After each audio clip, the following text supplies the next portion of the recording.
This video is brought to you by BoardGamePrices.com. Find the best prices for board games at BoardGamePrices.com.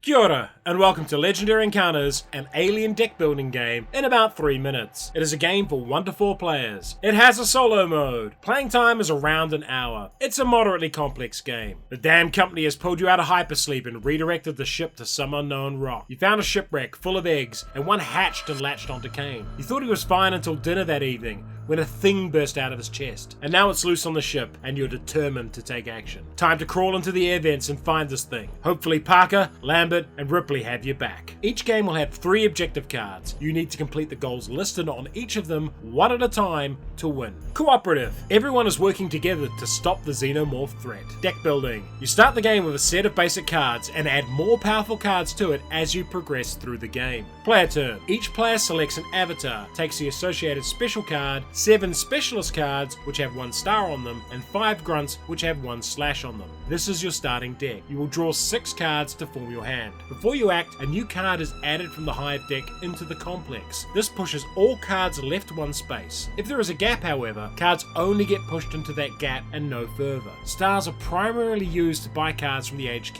The 5 specialists here give us 5 stars. The cost to buy a card is the number in gold on their bottom right. We choose to buy teams of 3, placing it and the specialists in our discard pile. We then draw a replacement card for the HQ. Slashes can be used to scan cards in the complex at the cost printed on the mat, turning them face up. We scan the med lab and reveal a noxious xenomorph, which needs 4 slashes to kill it. Fortunately, we have 4 more in our hand and play them to remove it. Many cards will have bonuses listed that will trigger if you play a certain card beforehand. This sequence grants 2 stars, 8 slashes, and a drawn card, and a new one added to your deck. If a card is pushed off the end of the complex, it ends up in the combat zone and will attack at the end of each player's turn. You draw a strike card and resolve it. Take too much damage and you are eliminated. The complex can also contain events, objectives, hazards, and other cards. Events have different effects based on which objective you are currently on, and hazards do different things based on your location and how many hazards have already been drawn. There are also coordinate cards which you can play to help other players during their turn. Keep playing until you die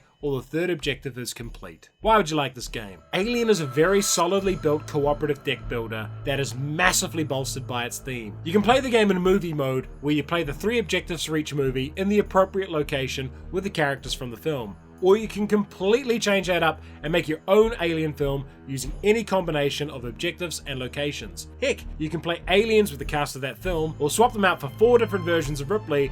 This makes the game feel both true to the source material while still allowing you the freedom to shake it up as a game. The way combos in the game work encourages players to specialize, but the coordinate cards allow for teamwork. These 2 factors are really important for a co-op deck builder for me. The best thing about this game is the inherent tension of the complex cards being face down and having to scan them. Each reveal is tense, and that adds so much over the course of a game. However, there are some mechanical oddities in the game. I wish grunts and specialists were called attack and plan and represented your avatar's individual action rather than colonial marines, and the strike deck can be really swingy. Sometimes you can get hit 3 times and take no damage, while others you can get hit once and die almost immediately. The same holds true for a badly timed facehugger. As well as the other Legendary Encounters games, if you like the idea of co-op deck builders, also check out Aeon's End. Alien Legendary. In space, no one can hear you shuffle. If you enjoyed this video, like it, subscribe to the channel, and check out our Patreon.